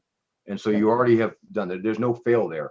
Having 30 people back you is a success. It really is. I mean that, bottom of my heart. And I think pad your time on your first Kickstarter too, right? Like, so give yourself a little bit of extra time, because you're gonna hit problems you didn't. I fight with that internally. We have that internal argument every single time. Give yourself extra time, figure out what that date is, then add a whole month. Yeah, it's literally the contractor's rule, right? So you like under promise and over deliver. You're better off delivering way early than you are way late. Right, and the meta that sort of informs all of that is there's a certain level of stress that goes along with bearing the responsibility of a Kickstarter. And I think as Zach was mentioning there, I think a lot of people, there's some people that can use that stress and compartmentalize it as motivation, and then there are other people that will fold under it. And you need to be realistic with yourself. What kind of person are you when the pressure sits on your shoulders for a certain amount of time and you have to produce? So be realistic with yourself. And in terms of the writing and stuff like that, I think that at the end of the day, you're only really in competition with yourself. You want to make you're only as good as your last project. So if you drop the ball, then you need to dig down and be honest with yourself. And I need to do better, and I need to do better for the people that help me along via the Kickstarter or whatever it may be. So what's in the past is in the past. It doesn't count. Whatever, you're as good as your last one, and just keep trying to build on the successes and minimize the failures. And but we all have missteps. Certainly, I've had those too. So just be realistic and make your process, your daily process, or whenever time you have to work on it, make that as good as you can. Here. When something goes south and you lose money on the Kickstarter, that's just a tuition check you wrote. The only crime is not to learn from what went wrong. Oh, I have no problem. Like, I'll be in the red on a project in the short term just to give birth to it, just to make sure it sees the light of day, because ultimately that's more important to me. And in the long run, you'll make it back. But when you spend a year or two working on a project, you're going to see it to fruition. For at least that's how I feel about it. And before you kickstart, make sure you're done writing. You don't have to be done editing, you don't have to be done laying out, but be done writing. Yeah, I totally agree with Rocky on that one. In very rare rare situations, you can add stretch goals that add content to your Kickstarter, but make sure all that shit is already written, so you just have to insert it into the book. Well, and All it's right, the all right. Let's start the basic building blocks, like the ABC blocks you start with. Everybody's seen the big six-figure Kickstarters, and no, you're not doing that. Go find a Kickstarter that's your scale, that's doing what you want to do, and then study that Kickstarter and see what they did before you get tangled up in a bunch of fancy stuff like stretch goals. Back that Kickstarter. Don't just look at it and study it. I encourage people to back at least 5 Kickstarters of that kind of level. And the things that in the genre you're interested in, the size you're looking at. I backed 70 before I did mine, and I'm not saying everybody should do that. It's expensive and kind of silly. well, even if you just back for a buck, right? You get to see what's going on, and you absolutely. get But- to watch see the how things process. work. You can see Your the comments. customer- You your- can make comments. Yeah. Your potential customers look at that. I know what I'm looking at when I see a Kickstarter project that's like, 2 started, none backed. Nope. Yeah, no, that's Well, I not. don't. Well, I'm of a different variety. I don't back many because there are certain things that I'm looking for. Either it's the person or it's the style that I like. But even if you don't back them, study them. And the other part, just building on top of Zach's point, is the model. Kickstarter has evolved, and the model for delivery and things of that nature has also changed. So by studying them, you'll see patterns develop that would be very useful to you to best make use of the platform. You will see successful patterns because you'll see them used over and over again, and there's a reason why. And if you want to know why that is, you say, "Hey, why is it everybody does it this way?" Ask. If you don't know or can't find out why, or don't want to spend 9 hours finding out why, ask. Because I'm happy to say why we do things the way we do them, because I don't want people to fail. I want people to succeed, because the more people that make stuff, the better the whole industry is. It really is. That's not just yakking. We all do better when better stuff is made by everybody. I want you all to jump in this little pond so we make the pond bigger. I really do. And ask. And if you ask, we'll tell you. And like Greg said, you see patterns of success. You want to know why? We'll tell you why. But following them, it's harder to go wrong when you emulate a successful model. Yeah. And largely, I don't. Deconstruct successful Kickstarters, and if you have Yes. somebody whose style you like, whether it's a 32-page module or a bigger adventure, whatever, take the time to deconstruct those. Why is it successful? What's in the art? What do the descriptions look like? Does that fit what you like and what you play or not? And by doing that, doing that background research, you can have a better understanding of where the hobby's at and what people like and don't like, and so on and so forth. And largely, I don't suggest doing a Kickstarter for your first project. Correct. We were talking earlier about doing a blog or something like that, but putting something on Drive-Thru RPG is free, and you might not sell much, but you're going to learn the process of making the product. You're going to get some. You'll get some credit for if you make anything for stock art for your next project, right? Too, so right. It also sells when you do a Kickstarter after that, though, Rocky. To your point, as your previous catalog will sell, so it isn't a waste of time by any stretch. Oh, at no. all. No, it's not. And Silver Boulet, our first product, we went to my local printer, printed out 50 copies of a book, brought it to a convention and sold it. Put it on Drive-Thru RPG, and we had $400 investment into it, but because we've been doing the convention circuit for several years, Ian and myself, we knew enough people where we could be like, hey, we're going to bring a book to the next convention. You guys want to buy one without having a booth or anything like that. And knowing Frog God would help us out with putting some of our product in their booth to make sure people saw it. Knowing people is 90% of this job. Talk to people, know people. We'll keep coming back to that point. The more people you know, the more people they'll be able to advertise for you, the more people will help you out selling stuff, the more advice you'll get. Know people and just keep talking to people. Yeah, a lot of the starting out is, if anybody was ever in a band in high school, if you were ever in a garage band where you had like a cassette you're selling out of the trunk of your car, that's what beginning RPG sales is a lot like. The trunk of your car happens to be Drive-Thru. You can do a PDF only, so you don't have print costs, and then you could build up a little name recognition, and you can get a little bit of money. But once you have some name recognition, or you can point to a product. Hey, I did this. Now, when you're doing your Kickstarter for your zine, you have something you can show people. Yes, I am not just pulling this out of my butt. I have a product that has been done, and you can see it, and it, you know, show some examples of your next project to show how you've progressed and gotten better. But yeah, it's very small publishing is a very garage band mentality. Well, Greg mentioned Mhm. this about making sure the Kickstarter's changed. The days of Wild West Kickstarters are like long over. That's when I started. I was there when you could just like, hey, I got an idea. Oh, okay, here's money. Absolutely correct. Everything you just said is absolutely correct, because you are showing that you can complete any kind of project, even just a very small one, and it's published. Like Greg said, is that you are learning how to do it from a model, and you are doing it in a way that shows people you can get something accomplished. It's not possible anymore to have an idea and have people give you money, and you don't want that anyway. I assure you. Yeah. I wanted to address something in the chat here. Jonathan Reinhardt pointed out when I was telling my story about how I wasn't a good writer and then I got better. His comment was, did Skeeter basically tell a longer story that boils down to get good? Yes, I did, because I ramble like an idiot on these kind of shows. So That's thank why you you have for pointing editors. that out, Jonathan. No, that's a good point, because that's the thing I say repeatedly. Besides the media silo thing, is none of us came out of the chute knowing how to do any of this. We all had to learn it. Yeah. And some of us, for some reason, like I said before, continue to make the same mistakes. Yeah.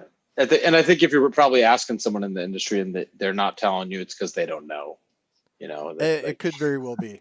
Well, the other part Every- too is, writing for RPGs is not the same as if you're writing other types of things. And like I was coming from academic writing, so I was trying to find my way initially, and so it really depends to be realistic with the type of writing background you have. If you can string, you understand parts of speech and you can string sentences together, then you're off to the races. And if some people are have more difficulty doing that than others, so just make sure that you have people reading your stuff as you go along, and that's a good part of it. And then there are times to dial up the language to Gygaxian prose, and then there's times to dial it back.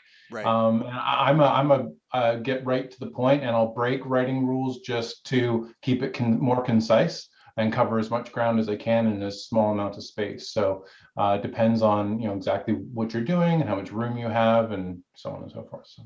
Because Zach and I have interviewed Greg a number of times on Goddammit Zach, and we have a divergence of opinion regarding read aloud text. Mhm. And Greg is not a fan. I actually use it quite a bit. Uh, and that's something that people starting out should look at the designer, how the designer does their writing, and then find out why. It was very insightful when Greg was telling me why he didn't like read aloud text. And You it know, made me start thinking about why I do it. and you're right. And the thing is, Greg's wrong. That's all I want to say about that. Well, It wouldn't be the that first that time. would that would carry I'm a only lot kidding. more weight if Zach wrote anymore. So he's too important. He's an executive at this point, so he's got his feet up on the desk, just telling everybody else to do stuff. Well, if I was writing a 32 pager, I'd consider having read aloud text. But for my projects, I have to cover so much ground. Right. If I included read aloud text, it would be twice the length. Yeah. So it depends on the nature of the project, Absolutely. and yeah, and keep that in mind as you go. And I'd argue that like Barrow Maze has some implied read aloud in it. Like there's some descriptions of rooms in there. Like it's unless you're a meathead, this is meant to be read aloud. Like it's. Yeah, well, that way you're having the best of both worlds, and Yeah. I've done that too. Yeah. Yeah. No, absolutely. And that was my takeaway, is that it has places. Mhm. Don't necessarily do walls of text where you're describing everything possible, by all means, paraphrase. You know, Yes, and as we I spoke think you were about, making a I think you were making a larger point underneath that, which is just stay teachable. yeah. Or if you Oh, or if you're brand new, start teachable. But even I work on that, staying teachable. You know, and if we're, somebody starts. I play in a game and somebody's rolling. The GM's rolling his dice out in front of the screen, and I see how that amps up the tension in the game. I've been doing it the other way for 30 years. Screw it. I'm going to try it this way. You know, that kind of stay teachable. yeah, and it depends, like if you, it relates to the mechanics of how you want to play at the table. And for me, as we spoke about at that time, if my eyes are down reading text, I'm not directly engaging with my players and looking in and instilling fear in their eyes and things of that nature. So I like to have that communication with heads up, eyes looking at each other, and rather than down reading to players. So that if just to close the loop on that. okay. I am going to now open the mics for everybody else who is in the Zoom meeting, the people who got tickets. If they want to ask questions, you don't have to, but you are welcome to do so as long as we keep it in a relatively organized fashion. We have about 25 minutes. I don't know if anybody has any events after this and they have to bounce quick. If we go over slightly, it's not a major crisis, but I am going to open up some. So Jen Glazer wants to hear. So the name of that module is Shauna Hayes Lament. Sassenach? Sassenach is not it. Yeah, so everybody that's in the Zoom, you can go ahead and unmute your mic if you want to ask a question. Just say your name. You don't have to put on your camera if you don't want to. Trying to get Zach to turn his camera off, but he won't. So I'm sorry, Zach. I'm just playing with you. So yeah, let's let's open it up. If there are any questions we didn't cover from the chat, we got a lot of similar questions. So I want to make sure if somebody has something they really wanted to ask one or all of us, that they get the opportunity to do so. And I would just like to say this has been fantastic. I've really enjoyed everybody's opinion. Um, I think getting different perspectives from different people who have had different experiences is exactly what we need to sort of dish out. I mean, uh, another thing I will bring up is anybody who is a fan of the older TSR books, please give a shout out to editors because if you loved an older TSR module, it was at least 50% of the editor that made it possible. Being in kind of the behind the scenes part of RPGs, you find out writing very frequently needs to be polished. So if you don't think your writing is perfect, I guarantee you somebody famous is not a perfect author either. I won't get into that, how I know that, but Will I? You know, Shakespeare probably didn't need a copy editor, but none of us are Shakespeare. right. I mean, I personally fulfill the role of the monkey banging on the typewriter, and I've only got two functional fingers. So, I know some of the stuff I've turned in to give Jim for Scientific Barbarian. He's like, so I'm going to rewrite this a little.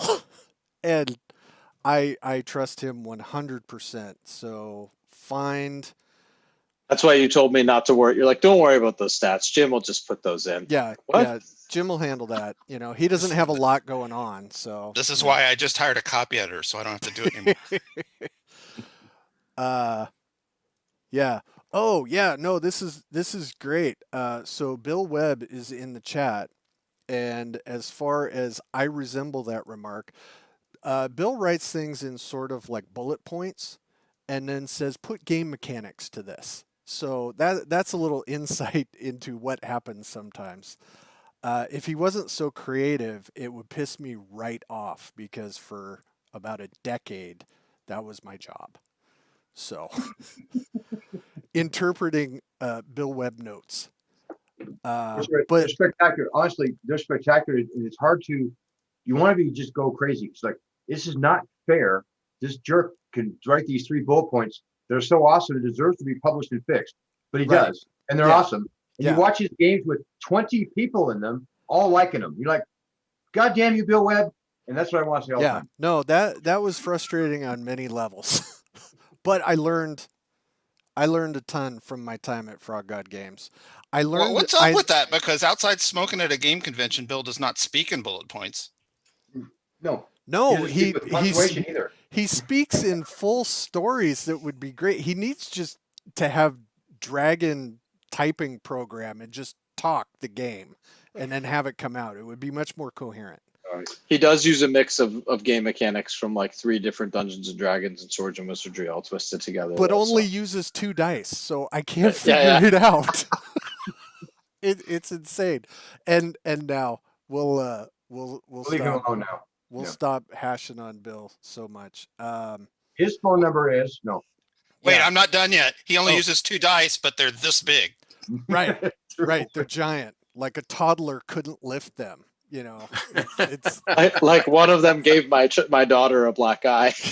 yeah, you know, it's crazy stuff. But Frog God, with Zach's help and on the shoulders of Bill, has been around for 20 years.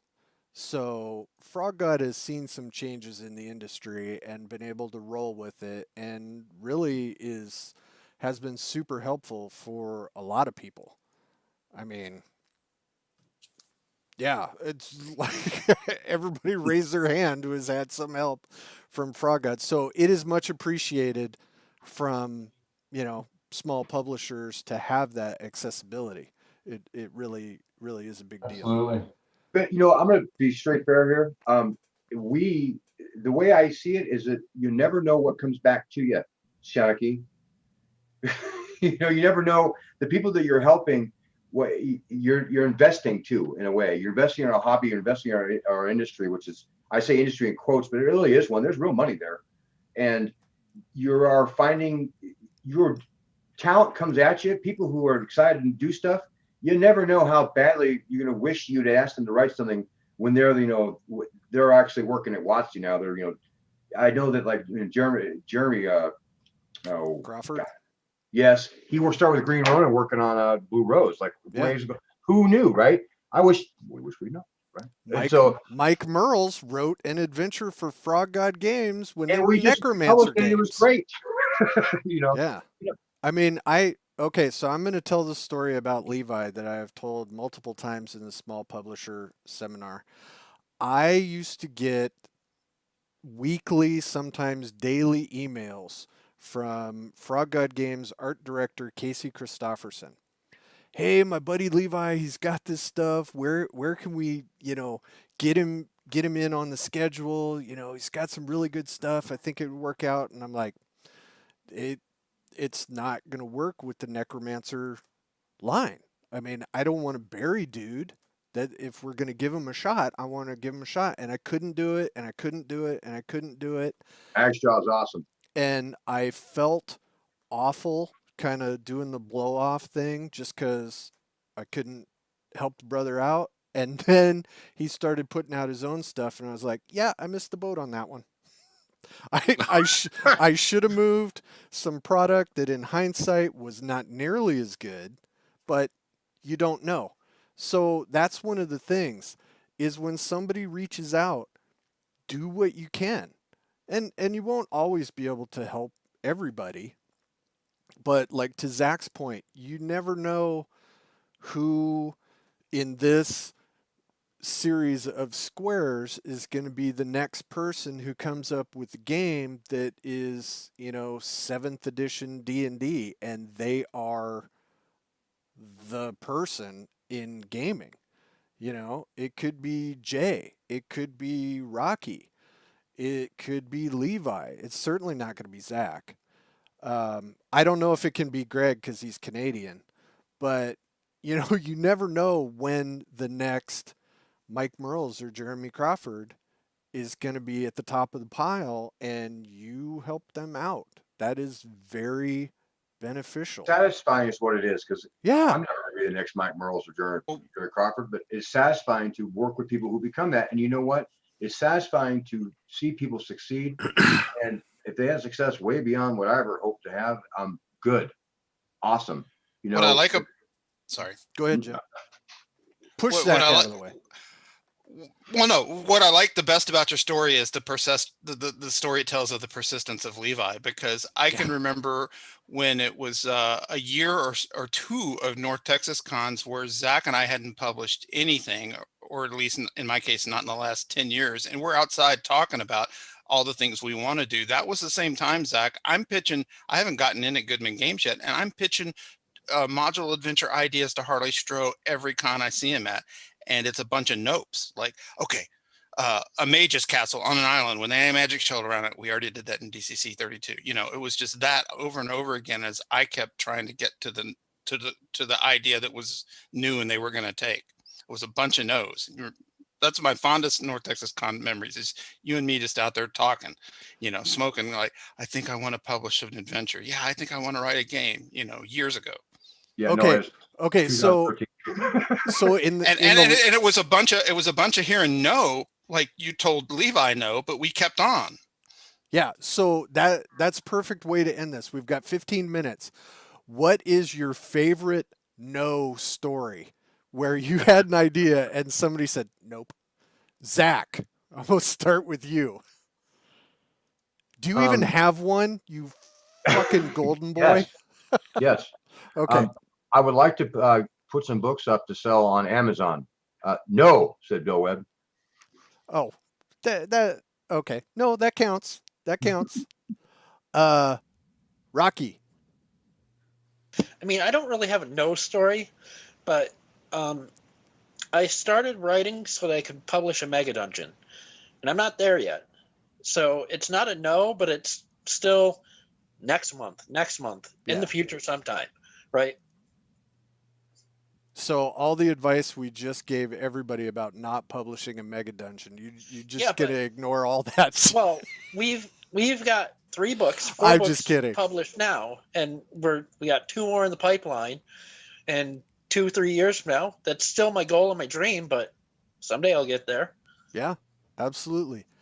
Dave, I shudder to even ask. I don't know how I got where I'm at right now. I actually came up with a funnel adventure for DCC that was merely put in place to emulate their tournament system, and a way to get new people playing where they didn't have a lot of time invested. If they got killed and whacked, they didn't like the game and get up. If they wanted to stay, they could. So I came up with my own adventure to run at cons, and it took off pretty well. And I just pitched it to Purple Saucer Games, John Marr, and he published it. And so, I mean, it's just weird. I mean, honestly, it's just weird that I'm where I'm at, because I didn't have to beat down doors. I just got really lucky and made some really good friends. Sometimes that is the way. Levi. I had an idea for actually a Weird West adventure, very short. It was called the Town That Dreaded Cream Filling. Get with me, Levi. Oh boy. I don't know if you want this one, because I actually approached a pretty notable artist, who's gonna have to remain unnamed because of the conversation we had. But and I pitched this idea about it's a kind of a Boot Hill sort of Western setting, and then but the bad guy is like Twinkie the Kid. from the old Hostess boxes. No IP infringement there at all. No, of course not. Nope. Of course not. I mean, it was Twanky the Kid. Anyways, that makes it better. Kid with 2 D's. No. Yeah. But I was like, he's bad because his expiration date is past due. That's why he's gone bad. Don't you understand? Oh my God. And I'm having this discussion with this guy, and he's just like, No, man. There's no way I'm doing that. You have to run this at every convention we ever go to. So now it's a bidding war because Dave wants it for Weird Yeah. Frontiers, and I'm just sitting here thinking, okay, it's the post-apocalypse, and it's Yeah. irradiated Twinkie. Yeah, it's slightly It's twanky. spoiled. Frog God Games interested as well. Jim will just do a snack cake instead of a No Twinkie. one is interested in that. Oh my We're all God. gonna. We're all of us are doing a version of that now. Levi. It was so weird and so out there. I just don't think I got the why I thought it was funny to do. I don't think it came across our discussion. So he shot me down pretty quick. Well, the next charity zine we do, that's absolutely going in. Yes. Absolutely. Let's do it. Jay, what do you got for a no? Honestly, submission wise, I've never had a no, because I just don't put myself out there, because I run my own company. So why? And then I work for other people. Although I've had plenty of no's, and Jay, we can't do that because you'll offend a whole bunch of people. It had stuff pulled out because it was too gritty, too dark, really too gritty and too dark, and borderline psychotic, gritty and dark. Oh, we're going to talk. Where the no's come from is that I'm going to set people off. And some of the stuff, it's just like, yeah, but dude, in the old version, we had this. No, we can't do that anymore because you'll set off all these people. It's like, oh yeah, there's that. I didn't write for that though. That was a freebie. But no, I was actually talking with someone about this today.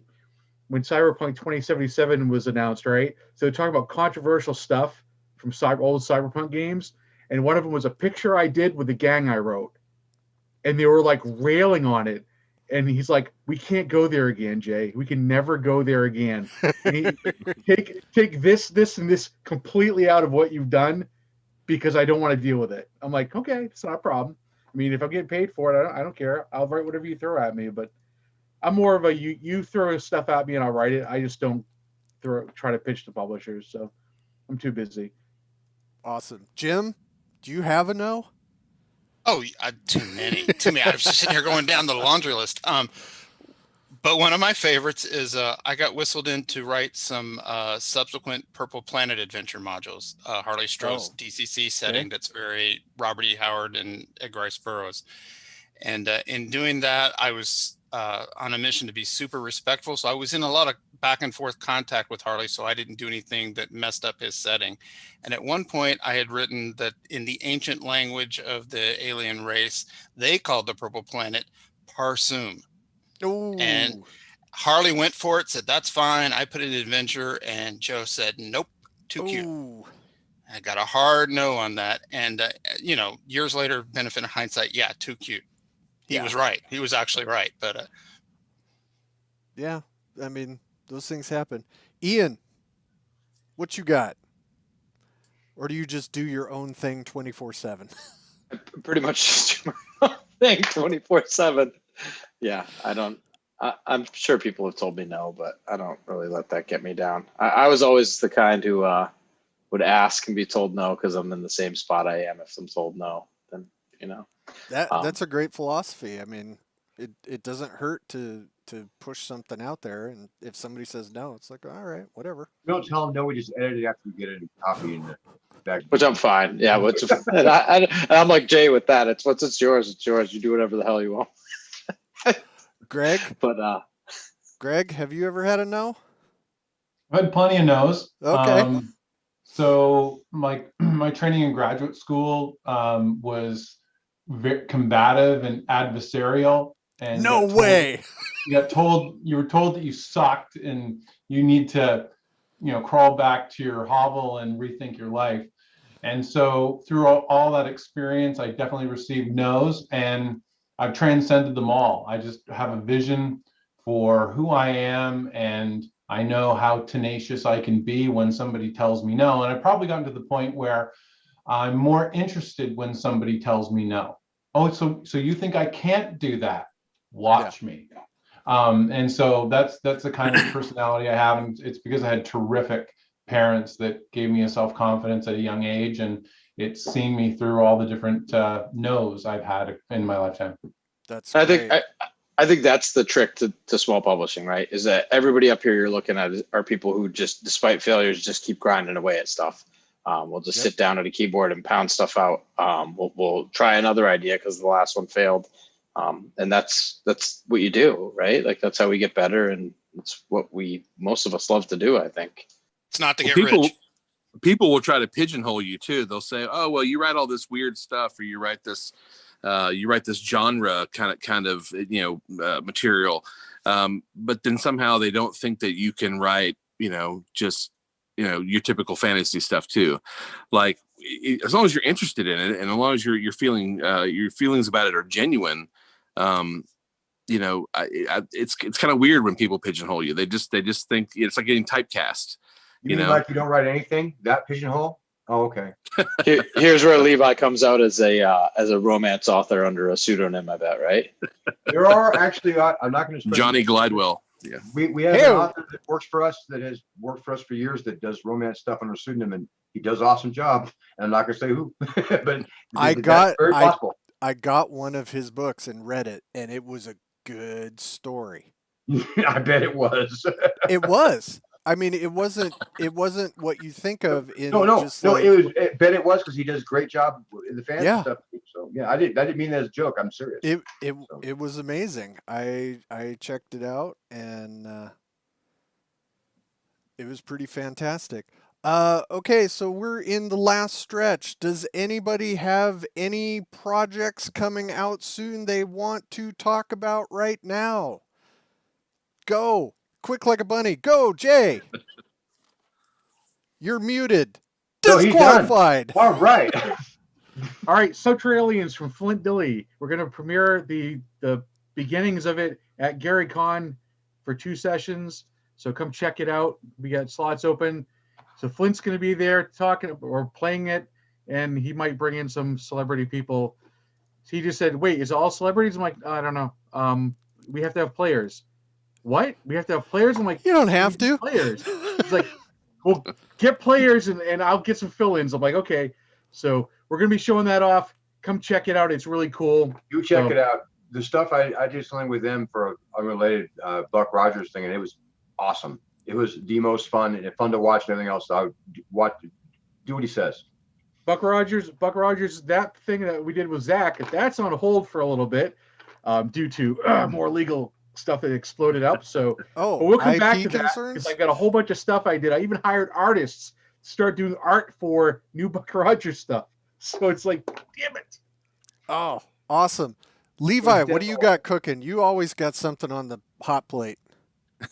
I've got a couple different things coming out. I got 9 projects total this year, but the stuff that's coming out soon. We've got the Phylactery 3 fanzine, which is coming out.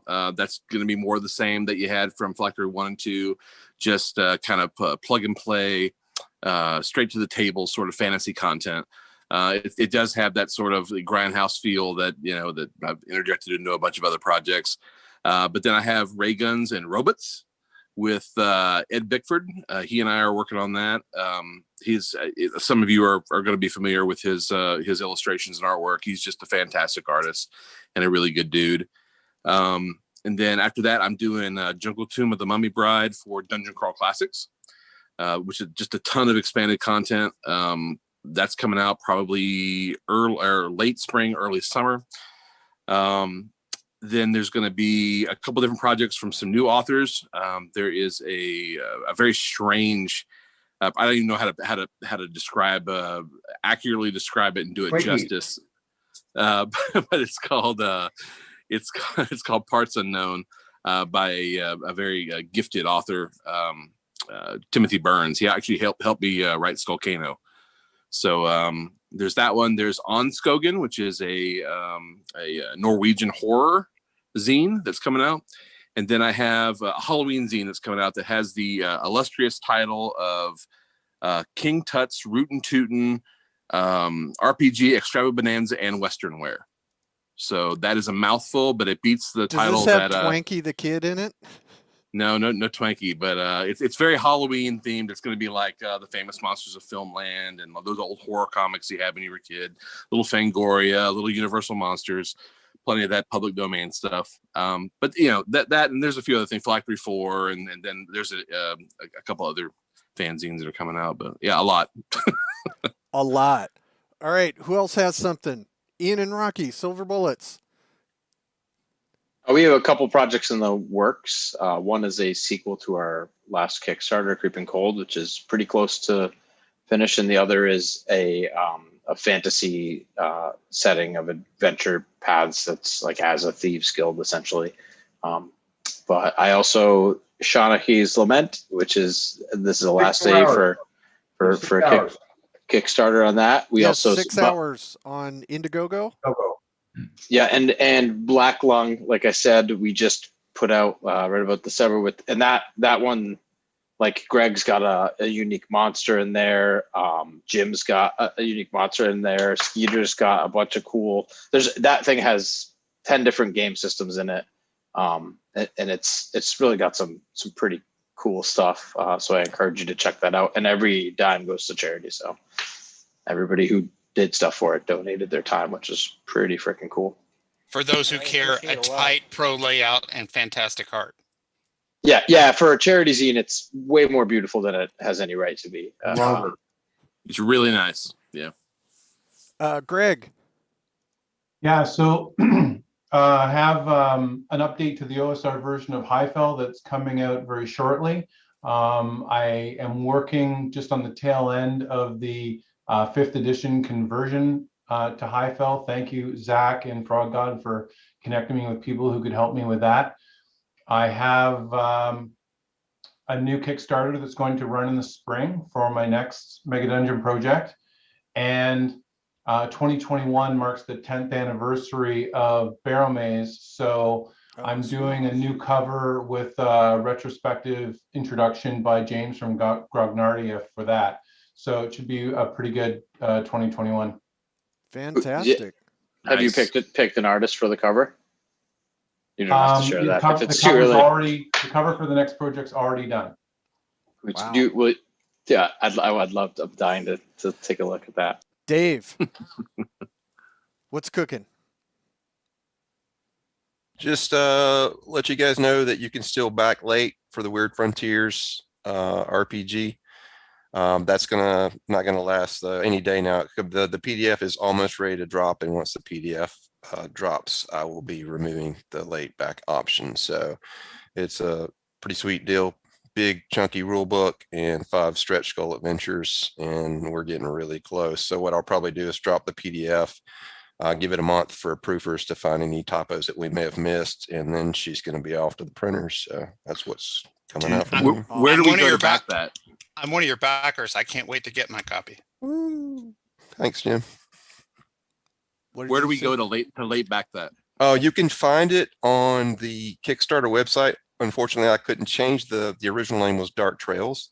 So you can find it under Dark Trails, but recently we have gone through a rebranding. So it will be called Weird Frontiers. But if you just go to Kickstarter and search for Dark Trails, you'll see it right there. There's a little red banner that gives you the option to back. Is it? I think it's on the Stiff Whiskers too, right? Stiff Whiskers Press, yeah. And you can find it there. And you can always reach out to me on Facebook. I mean, I'm real responsive on Messenger like Zach. So if you got any questions, just reach out. I'll be happy to talk to you. Great. Jim, tell us about Scientific Barbarian. Oh, this little thing? Yes. As the gods are my witness, during this panel discussion, I got an email from my printers. So the books have shipped from the printers for number 2. Oh, thanks, dude. So number 2 shipped from the printers, which means I'll have it in a few days, and backer rewards will start going out. And the Kickstarter for number 3 will be very soon, in just early March. Fantastic. And I want to thank everybody that's supported this thing. It's Great. great. I mean, it is really a good. coffee table book. It really is amazing. That's awesome. The sable horses in that first one, I love. So we're going to wrap up. Last note from me, SGP has a Kickstarter on Tuesday for the Crypto Codex. It's a digest-sized book of 50 plus monsters for DCC and MCC, and that Kickstarter goes off at 8 a.m. on Tuesday. So SGP, check it out. I want to thank all the panelists that donated their time to give their wisdom and knowledge and just put up with all of the rest of us. Everybody in the chats, everybody who got a ticket and came into the Zoom, thank you very Everybody at much. TotalCon, Everybody at TotalCon. Angelina, Jen, Ben, all you guys, thank you very much. We missed being there. It's one of my Yeah, I hope favorite to be there Oh. again cons. next year. Our queen is right there. I know, Yay! she's Thank you our for queen. being in the chat. Yay. So thank you, TotalCon, for hosting this and for just in general being awesome and keeping the spirit alive in the dark days of the COVID-19 that will hopefully be behind us soon. So look forward to seeing you next year because I'm counting on it. Yeah, Jen, next year we promise to be there in person causing trouble again.